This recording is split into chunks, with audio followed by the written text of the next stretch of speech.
Morning friends, skill YouTube channel में आपकी स्वागत है।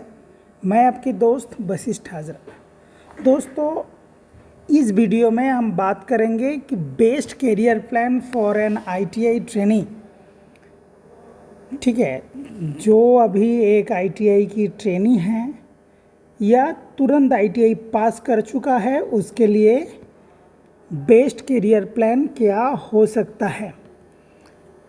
ठीक है, तो पूरे भारत सरकार और हम लोगों ने या सारे ने एक बात बोलते हैं जिसको बोलते हैं लाइफ लॉन्ग लर्निंग। आप अगर सीखते रहेंगे तो आगे बढ़ते रहेंगे। जिस दिन अपना सीखना बंद कर दिया तो ठीक है, उस दिन आपकी तरक्की रुक जाएगा।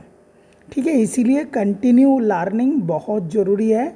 तो हमने चैट जीपीटी को पूछा, देखो चैट जीपीटी भी ठीक है यही बात कर रहे, और हमारे और चैट जीपीटी दोनों मिला के अभी हम आपसे बात कर रहे हैं कि आपके लिए सबसे बढ़िया प्लान, आपकी लाइफ का मास्टर प्लान क्या हो सकता है। ठीक है, तो यहाँ पे लिख रहा है an ITI certificate is a starting point not the final destination. ठीक है, आप लोग आईटीआई कर लिए हैं, एक सर्टिफिकेट आपको मिल गया, तो यही काफ़ी नहीं है। The trainees who keep learning after ITI usually earn much more than those who stop after getting the certificate. Certificate पाने के बाद जो सीखना बंद कर देते हैं, उससे ज़्यादा पैसा कमाता है जो आईटीआई के बाद आपने सीखने को जारी रखता है। तो आपको ठीक है, आईटीआई के दौरान क्या करना चाहिए। अभी आप आईटीआई में हैं तो आपको क्या करना चाहिए। सबसे पहले तो स्कोर अबव 80% इन आईटीआई। आपको आईटीआई की जो मार्क्स है वो 80% लाने की कोशिश करना है। क्यों 80%? अगर आपका 80% से कम रहें तो आपको सरकारी जगह में अप्रेंटिसशिप मिलने का चांसेस जो है वो बहुत घट जाएगा। ठीक है, तो ठीक है, उसके लिए क्या करना पड़ेगा। उसके लिए आपको आईटीआई की जो काम है, जो प्रैक्टिकल की काम है, जो थ्योरी का काम है, उसको प्रॉपरली करने की कोशिश करना है। अपना गुरुजी के बातें जो है आपको मान के चलना है। ठीक है, गुरुजी जैसे बोलते हैं उसके अकॉर्डिंग करना है। प्रैक्टिकल में ध्यान देना है, थ्योरी में भी ध्यान देना है। ठीक है, आपका ठीक है थ्योरी का ध्यान तो मैं रख लूँगा। अगर आप मेरे चैनल में रेगुलर देखते हैं और मेरे साथ जुड़े रहते हैं तो ठीक है, हम लोग बातों बातों में बहुत दूर तक ट्रैवल करेंगे और आपको ठीक है 80% दिलाने की कोशिश करेंगे। और आप अभी ठीक है आईटीआई पास आउट भी हो तो अभी आपका जो आगे की करियर है उसमें भी मैं आपको बहुत प्रकार से एक दोस्त के नाते, एक टीचर के नाते आपको बहुत आगे लेके जा सकते हैं। तो यहाँ पे बहुत ही मैंडेटरी हो जाता है कि आपका जो परसेंटेज है वो 80% की ऊपर आए। और देन आपको क्या करना है, सबसे ज़रूरी बात, आप अगर थ्योरी में कमज़ोर है तो आप आईटीआई के बाद में भी इस कमजोरी की भरपाई कर सकते हैं। मगर आप प्रैक्टिकल में कमज़ोर है तो आप माने आईटीआई के बाद प्रैक्टिकल में अच्छा बनने का मौका बहुत कम मिलता है। ठीक है, इसीलिए प्रैक्टिकल में फोकस कीजिए और जो है प्रैक्टिकल स्किल का जो है उसका मास्टर बनिए and improve the communication and basic computer knowledge. देखिए, यहाँ पे बात आपको समझना है, आपको आगे आने वाले करियर में खुद को एज ए लेबर नहीं देखने का, क्योंकि लेबर का कहीं सैलरी नहीं होता। एक लेबर को लेबर के जैसा ही सैलरी मिलता है। तो आपको अगर सुपरवाइज़र बनना है, मैनेजर बनना है, इसके लिए बहुत ही ज़रूरी है आपकी कम्युनिकेशन स्किल इम्प्रूव हो। एक लेबर जो है, एक वर्कर जो है वो मशीन चलाता है, और एक सुपरवाइज़र जो है, एक मैनेजर जो है वो आदमी चलाता है। ठीक है, वो आदमी को मैनेज करता है। तो आदमी को आप मैनेज कैसे करेंगे? थ्रू कम्युनिकेशन स्किल आप मैनेज करेंगे। और आज के टाइम में कंप्यूटर की नॉलेज होना बहुत ज़रूरी है। ठीक है, तो जो अभी भी कंप्यूटर नहीं सीख रहे हैं, कंप्यूटर को उतना तवज्जो नहीं दे रहे हैं, तो मैं आपको गुजारिश करूंगा कि आप कंप्यूटर के ऊपर भी ध्यान दें। ठीक है, तो ये 3 जो पॉइंट है आपको एकदम दिमाग में बहुत गहराई से घुसा लेना है कि हमको 80% के ऊपर मार्क्स लाना है, प्रैक्टिकल स्किल अच्छे से सीखना है, और कम्युनिकेशन स्किल और कंप्यूटर नॉलेज को बढ़ाने की कोशिश करना है। फिर जो है कुछ माने थे एक्स्ट्रा स्किल की ज़रूरी है। ठीक है, वो जो एक्स्ट्रा स्किल क्या है कि बेसिक इंग्लिश फॉर इंटरव्यू। ठीक है, आपको इंटरव्यू में पार्टिसिपेट करने के लिए बेसिक इंग्लिश जानना बहुत ज़रूरी है। कम से कम जो टर्म जो है वो टर्म तो आपको बिल्कुल इंग्लिश में बोलना ही चाहिए, और जो एकदम बेसिक जो बात करना है, ठीक है, वो भी आप ठीक है इंग्लिश में अगर बोलने की प्रैक्टिस करें। आजकल ठीक है यूट्यूब में बहुत सारा क्लासेस मिलता है, बहुत सारा ऐप्स है, ठीक है, जिसके ज़रिए आप अपना बेसिक इंग्लिश को इम्प्रूव कर सकते हैं। देन ठीक जो आपको सीखना है MS एक्सेल एंड वर्ड। ठीक है, तो माने MS मतलब है Microsoft Excel and Microsoft Word. आप किसी भी कंपनी में काम करने जाएंगे, आप अगर छोटे से छोटे बेसिक काम भी करेंगे तो आपको वर्ड एंड एक्सेल में काम करना आना चाहिए। वो वर्ड माना क्या, कंप्यूटर में आपको थोड़ा बहुत टाइपिंग आना चाहिए, और एक्सेल में क्या करते हैं माने हिसाब रखा जाता है, बिल बनाया जाता है, इनवॉइस बनाया जाता है, कोटेशन बनाया जाता है, तो इसका नॉलेज आपको लेना है। फिर इंटरनेट एंड ईमेल। देखिए मैं आपको कहाँ से पढ़ा रहा हूँ, ठीक है, अभी तो आपको चैट GPT से पढ़ा रहा हूँ।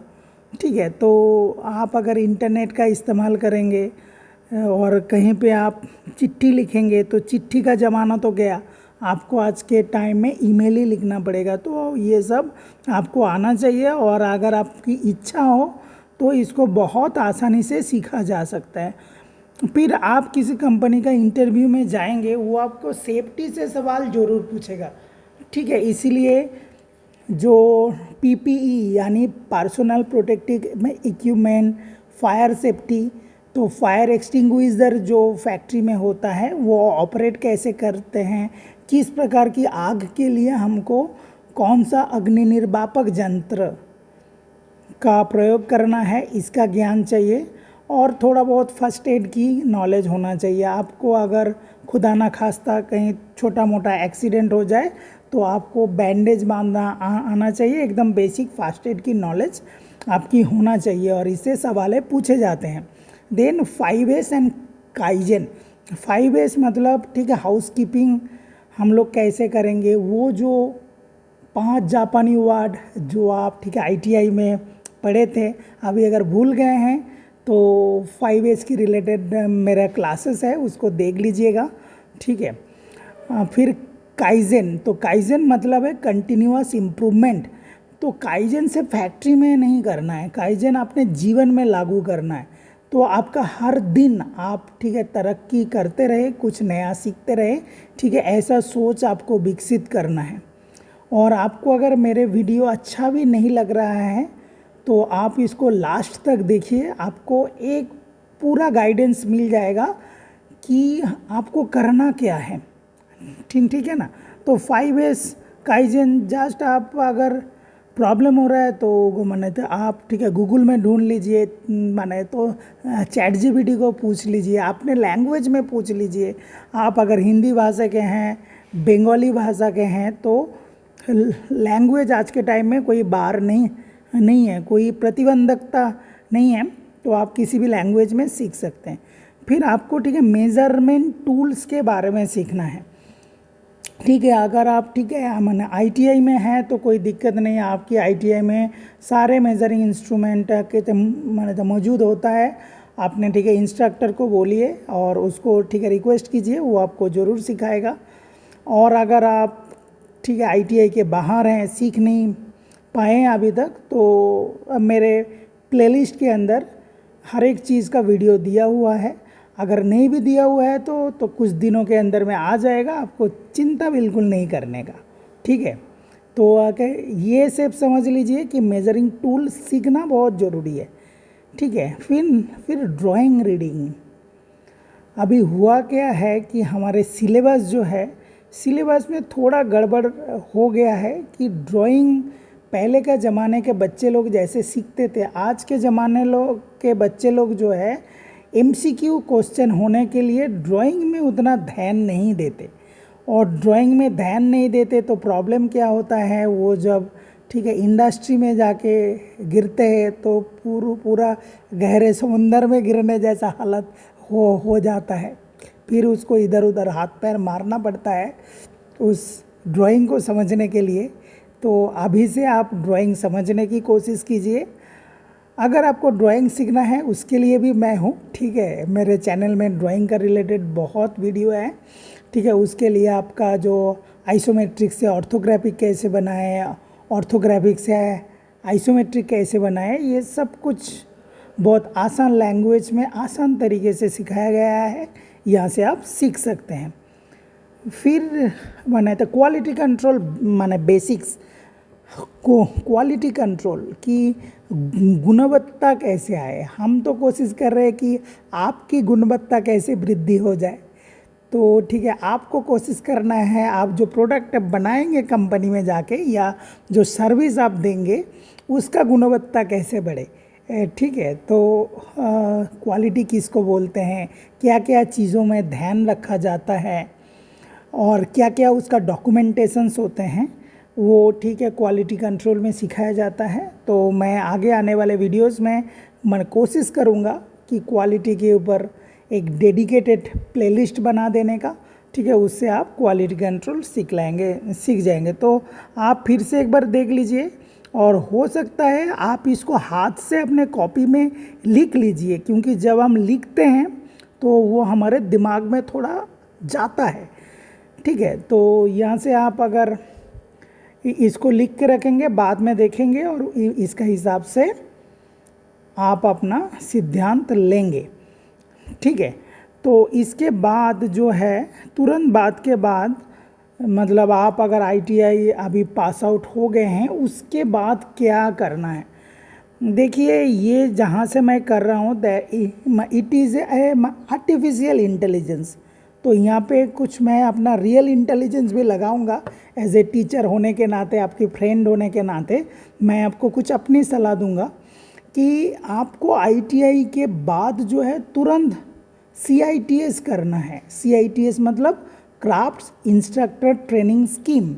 आपके आईटीआई में जो गुरुजी है, वो गुरुजी क्या पढ़ के गुरुजी बने हैं, आपका वो गुरुजी CITS करके गुरुजी बने हैं। जैसे एक प्राइमरी स्कूल में टीचर होने के लिए और सेकेंडरी स्कूल में टीचर होने के लिए DLED और BEd पढ़ना ज़रूरी होता है।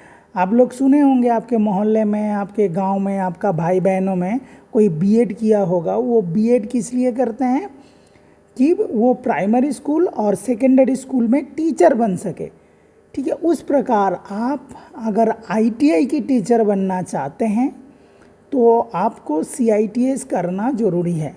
और ये एक बोनस क्वालिफ़िकेशन है। मैं हर बार अपने ट्रेनिंग्स को बोलता हूँ कि CITS आपको करने के बाद तुरंत उस सर्टिफिकेट का आपको वैल्यू नहीं मिलेगा। तो आपको कुछ साल इंडस्ट्री एक्सपीरियंस होने के बाद ही उस सर्टिफिकेट का वैल्यू है। तो जब आपकी इंडस्ट्री एक्सपीरियंस नहीं है, ITI की तुरंत बाद ही आपको CITS करना चाहिए, ठीक है। जो लोग CITS नहीं करने को सोच रहे हैं उसके लिए भी ऑप्शन है, आप ठीक है अप्रेंटिसशिप कर सकते हैं। तो CITS जो है ये 1 साल का कोर्सेस होता है। ये जितने सारे NSTI है, नेशनल स्किल ट्रेनिंग इंस्टीट्यूट, और ITOT है, वहाँ पे इसकी पढ़ाई होता है। और ITI के बाद एक एंट्रेंस एग्ज़ाम होता है। इस एंट्रांस एग्ज़ाम के नंबर के मार्क्स उसको ऑल ओवर इंडिया में CITS कॉलेजों में से CITS कर सकता है, NSTI कॉलेजों से, नेशनल स्किल ट्रेनिंग इंस्टीट्यूट से। ठीक है, तो ठीक है, इसके बाद आपका ऑप्शन रहता है कि आपको अप्रेंटिसशिप पूरा करना है। ठीक है, तो आप लोगों को ITI के बाद NAPS पोर्टल में, NAPS पोर्टल में आपको अपना नाम रजिस्टर करना है। फिर रजिस्टर होने के बाद आपको उधर से ही डिफरेंट कंपनी से आप अप्रेंटिसशिप कर सकते हैं।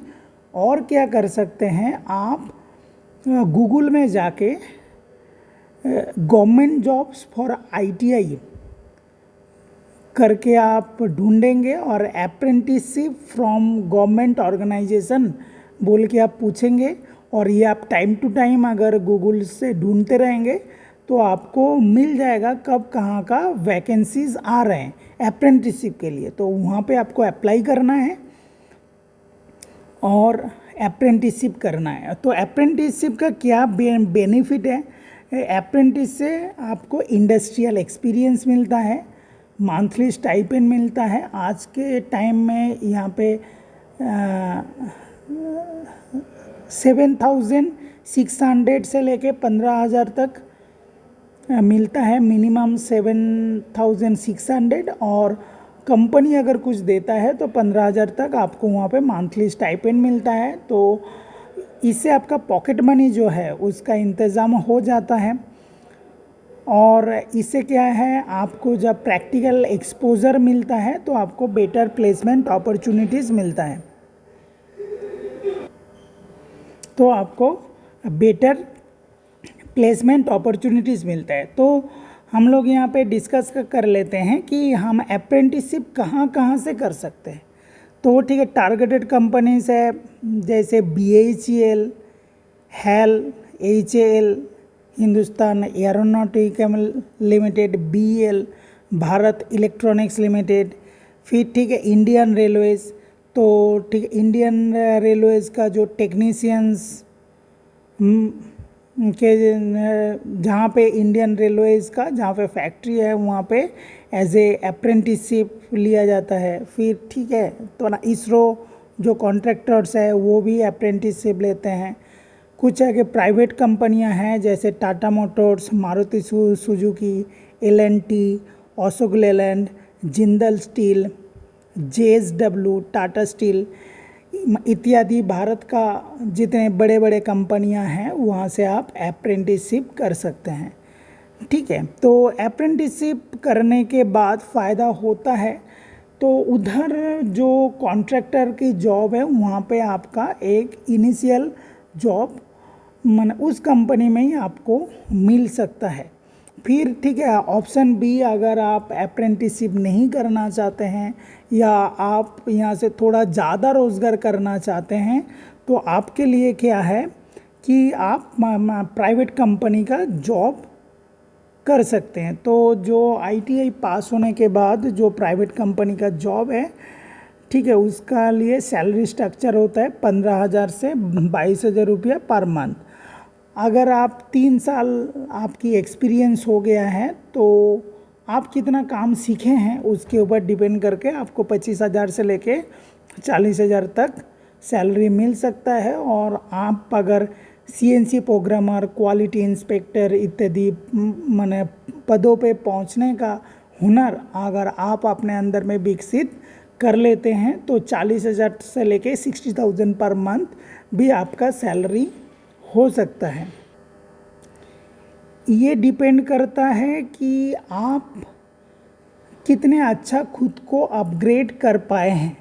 तो आपको लग रहा है कि मैं झूठ बोल रहा हूँ कि इतना सैलरी ITI वालों को कभी मिलता नहीं है, मगर ये बात बिल्कुल झूठी है, ये मिलता है। और मैं इसका आपके सामने जीता जाता ठीक है एक्सपीरियंस हूँ। मैंने खुद ऐसे टाटा मोटर्स में काम किया है, तो हम जानते हैं कि इतना सैलरी कमाया जा सकता है ओनली CITS करने के CTS यानी ITI करने के बाद। और आईटीआई करने के बाद आप खुद को अपग्रेड करते हो तो ही आपको मिल सकता है। तो मैं आपके पास ये वीडियो इसलिए लाया हूँ ताकि आप अपने आप को अपग्रेड करो, ठीक है, आप सीखो और किस रास्ते पे चलना है वो रास्ते मैं आप लोगों को दिखाऊंगा। आपका काम है मेरे बात मान के आपको उस रास्ते पे चलना। इसके बाद स्टेज 3 में जाके आप क्या कर सकते हैं, जब आपका 5 साल के आसपास एक्सपीरियंस हो रहा है तो आप कंटिन्यू एजुकेशन व्हाइल वर्किंग, मतलब आपका एजुकेशन को कंटिन्यू करना है। तो स्टेज आपको क्लियरली दिमाग में रखना है। आईटीआई करने के बाद आपको और ज़्यादा क्वालिफिकेशन के लिए नहीं जाना है, आप सीआईटीएस या अप्रेंटिसशिप करें और उसके बाद अपना जो वर्किंग एक्सपीरियंस है उसमें फोकस करें, ना कि लर्निंग में और कोर्स करने में फोकस करें। आपका जब 5 साल की एक्सपीरियंस हो जाए तभी आप कंटिन्यू एजुकेशन व्हाइल वर्किंग, तो आप क्या क्या कर सकते हैं, आप ऐसे डिप्लोमा कर सकते हैं। आप अगर fitter, machinist, turner, welder, foundry man, carpenter, ये सब ट्रेड से हैं, हीट ट्रीटमेंट, ये सब ट्रेड से हैं, तो आपको मैकेनिकल में डिप्लोमा करना चाहिए। या तो आपने अगर 10th के बाद ही आईटीआई किए हैं तो आपकी एनआईओएस से अपना 12 कर लेना चाहिए। और आप पॉलीटेक्निक, यहाँ पे जो है डिप्लोमा और पॉलीटेक्निक एक्चुअली सेम ही होता है, ठीक है। नहीं तो आप एएमआई कर सकते हैं। एएमआई मतलब associate member of Indian engineering institute, जिसको आईएमई बोलता है, उधर से आप एसोसिएट मेंबर बन सकते हैं। देन ठीक है, इसके बाद आप बीटेक कर सकते हैं, जो आप ठीक है तो लैटरल एंट्री लेके डिप्लोमा के बाद कर सकते हैं, ठीक है। देन आपको फोकस करना है आईटीआई के तुरंत बाद, या आईटीआई आप अगर मैशनिस्ट ट्रेड से हैं तो हाई इनकम स्किल के ऊपर आपको फोकस करना है। तो अभी हम आपके सामने में डिस्कशन करेंगे कि हाई इनकम स्किल क्या है। तो वीडियो लंबा हो जा रहा है, बट आपको अगर अपना करियर डेवलपमेंट करना है तो आपको ये लंबा वीडियोस देखना है। जो व्यक्ति थोड़ा जानकारी रखते हैं उसके बातें सुनना है, ठीक है। तो यहाँ पे आप अगर मैकेनिकल साइड के हैं तो आप ठीक है सीएनसी प्रोग्रामिंग सीख सकते हैं, कैड सीख सकते हैं। कैड और ऑटो कैड जनरली सेम ही होता है। Computer aided drawing and drafting and computer aided designing, CAD. Then आप सॉलिड वर्क सीख सकते हैं, सेरो, कैटिया, मास्टर कैम, तो एनएक्स कैम, ये सब सॉफ्टवेयर वगैरह आप सीख सकते हैं। आप अगर मैन्युफैक्चरिंग और प्रोडक्शन में जाना चाहते हैं तो लीन manufacturing, TPM, total productive maintenance और टोटल प्रोडक्टिव मैनेजमेंट, ये टीपीएम सीख सकते हैं। सिक्स सिग्मा ग्रीन बेल्ट, ये क्वालिटी टूल्स है, ठीक है, इसको आप सीख सकते हैं। और जीडीएनटी सीख सकते हैं, geometrical dimensioning and tolerancing. Then CMM inspection सीख सकते हैं। CMM stands for coordinate measuring machine. तो कोऑर्डिनेट मेजरिंग मशीन से एक क्रिटिकल कंपोनेंट का डायमेंशंस कैसे लेते हैं, उस क्रिटिकल कंपोनेंट को चेक कैसे करते हैं, उसका इंस्पेक्शन रिपोर्ट कैसे बनाते हैं, ठीक है, ये सब आप सीख सकते हैं। और ठीक है, अगर आप ठीक है इलेक्ट्रिकल के हैं तो मैं इलेक्ट्रिकल का बंदा नहीं हूँ, तो हम यहाँ पे चैनल में इलेक्ट्रिकल के बातें डिस्कस नहीं करेंगे, ठीक है। देन आप ठीक है गवर्नमेंट एग्ज़ाम प्रिपरेशन कर सकते हैं। आपको प्लान रखना है कि ये प्राइवेट जॉब करते करते हमको क्या करना है, गवर्नमेंट जॉब का प्रिपेयर करना है। तो गवर्नमेंट जॉब कहाँ कहाँ मिल सकते हैं आईटीआई क्वालिफिकेशन में, वो है ठीक है आरआरबी एएलपी माने असिस्टेंट लोको पायलट, माने RRB technician, generally technician stage 2 and stage 3 में मिलते हैं। Then ISRO technician, DRDO technician, BHEL भेल, बेल, हेल, इंडियन नेवी, इंडियन एयरफोर्स, एक लंबी लिस्ट है। Indian army technical, metro rail, state electricity board, PSC technical post, public service commission technical post. ठीक है, ये सब जगह में ITI के लिए वैकेंसीज आता है और उस वैकेंसीज में अपना स्थान बनाने के लिए आप प्रिपेयर कर सकते हैं। तो आप एक गवर्नमेंट एम्प्लॉय के रूप में अगर कार्य करना चाहते हैं तो आपको ये सब चीज़ें जो है डेली थोड़ा थोड़ा ध्यान देना पड़ेगा। ठीक है, तो आपको अभी से माने मैथमेटिक्स थोड़ा बहुत 8-10 सवालें रोज़ करने की कोशिश करना है, रीजनिंग के ऊपर आपका फोकस रखना है, जनरल साइंस की पढ़ाई करना है और जनरल ठीक है अवेयरनेस के ऊपर ध्यान रखना है। और जो सबसे अहम है अपना ट्रेड थ्योरी का पढ़ाई करना है। तो आपकी ट्रेड थ्योरी और बाकी सारा प्रिपरेशन हम कोशिश करते हैं कि हम आपको जहाँ तक हो सके गाइड कर सकें। ठीक है, देन है स्टेज 4। तो स्टेज 4 में है बीकॉम में स्पेशलिस्ट। स्टेज 4 में है बीकॉम में स्पेशलिस्ट।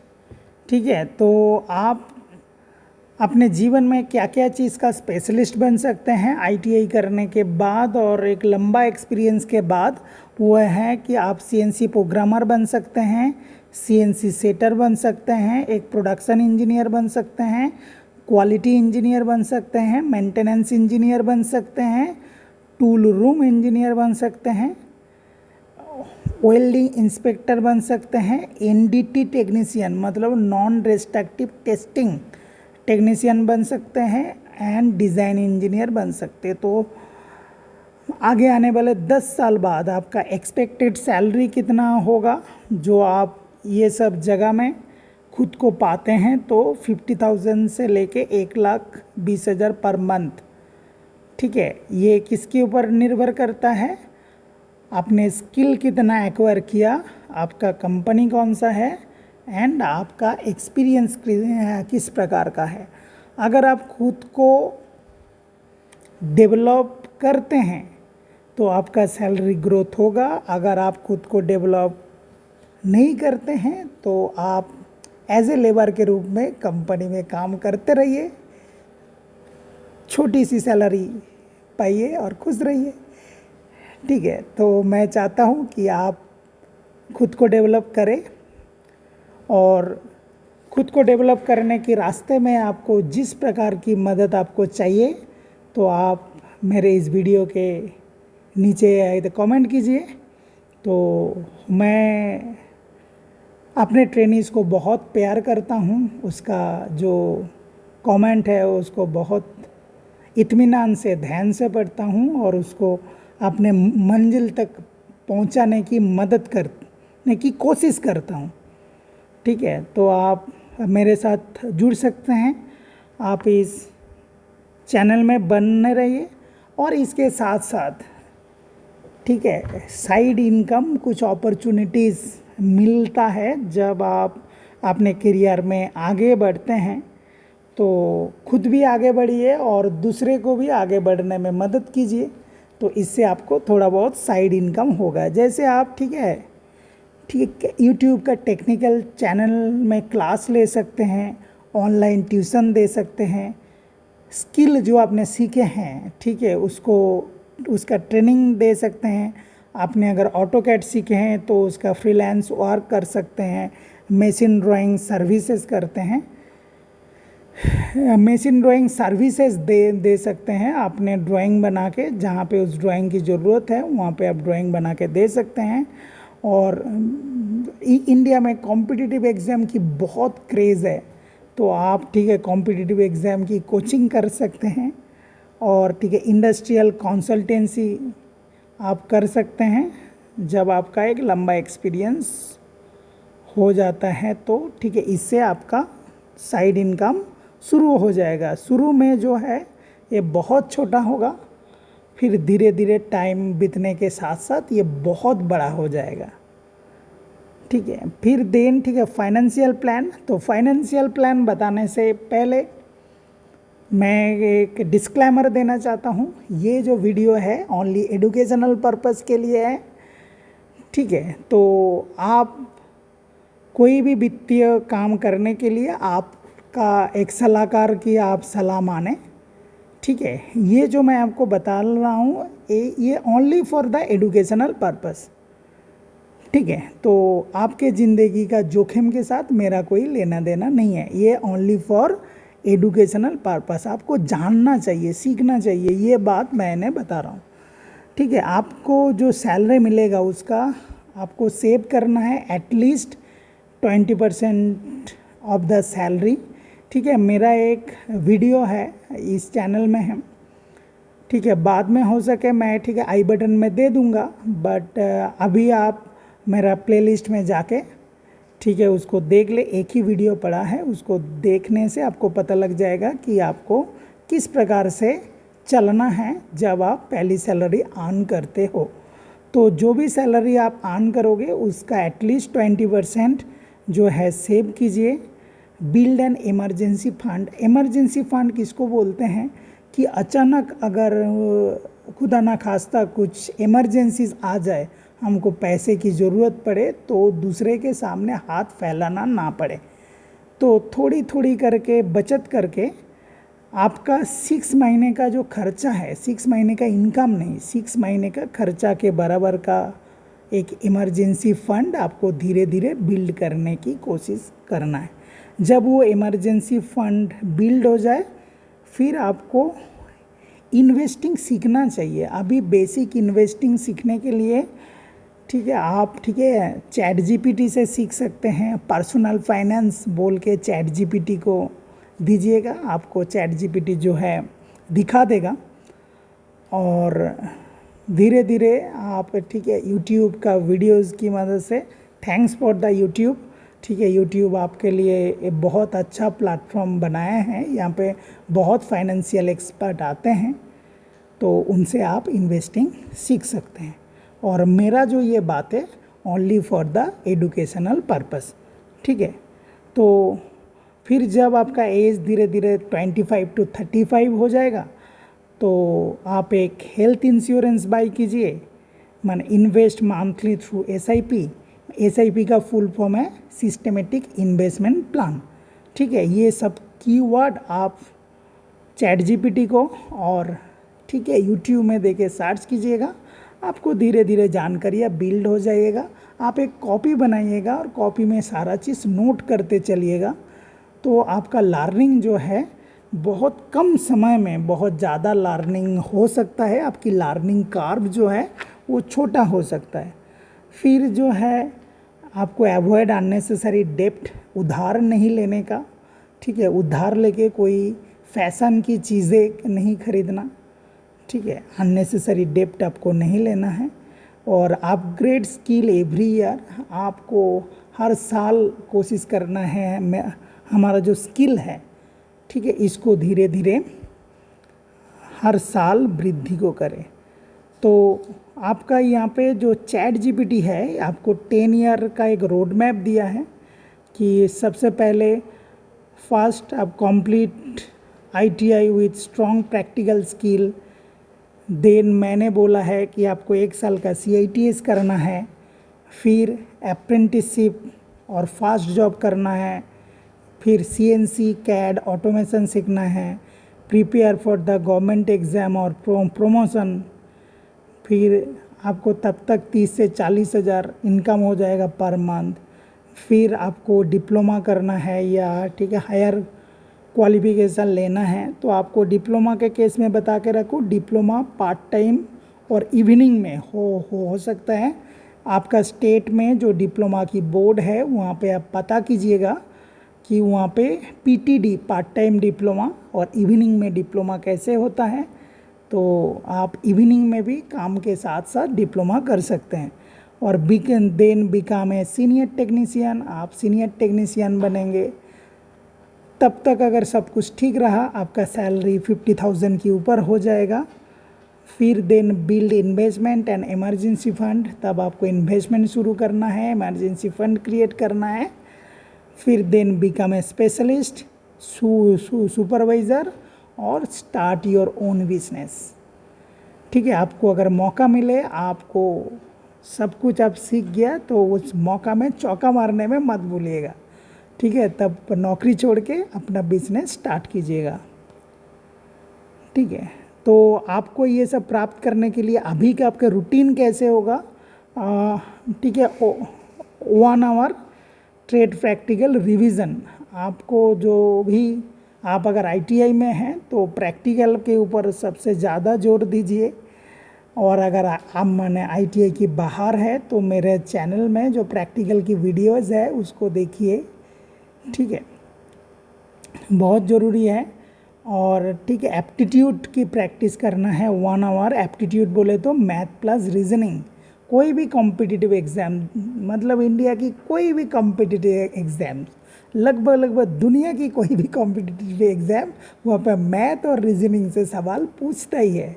तो आपको, हम जानते हैं आपको मैथ करने में अच्छा नहीं लगता है, आप मेरे चैनल का मैथ का वीडियो देखिए तो ठीक है, आपका, हम जीरो को भी हीरो बना सकते हैं। ठीक है और मैं मजाक नहीं कर रहा हूँ, सही बोल रहा हूँ कि आपको मैथ और रीजनिंग को अच्छे से करना है।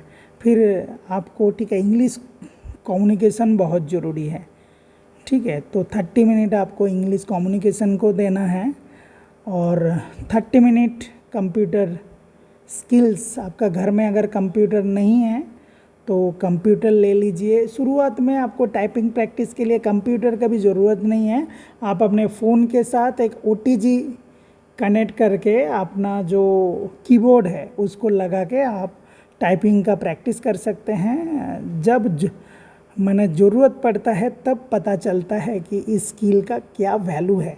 ठीक है, अभी से आप थोड़ा सा इसमें ध्यान दीजिए। 30 मिनट फिज़िकल फिटनेस। अगर ये सब करते करते आप अगर बीमार पड़ जाएंगे तो ये सब कुछ बेकार है। ठीक है, तो अपना फिज़िकल फिटनेस की ध्यान जो है सबसे पहले आपको रखना है। और 30 मिनट जो है read technical books, industry news. और ये 30 मिनट आप हमको दे सकते हैं। मेरा, ठीक है, मेरा यूट्यूब चैनल में आपके लिए मैंने बहुत कुछ देखे रखे हैं। आप अगर मेरे साथ जुड़े रहेंगे तो हम लोग धीरे धीरे, आप और हम ग्रो कर सकते हैं। और फाइनली, आपने अभी तक अगर चैनल को सब्सक्राइब नहीं किया तो सब्सक्राइब कर लीजिए, मेरे साथ जुड़े रहिए। अपने फ्रेंड्स लोगों को इस चैनल के बारे में बताइए, और साथ में जो बेल आइकन है उसको हिट कीजिए। ठीक है, थैंक यू वेरी मच। आपने जो मुझे इतना समय दिया, ठीक है, उसलिए आपको धन्यवाद। जय हिंद।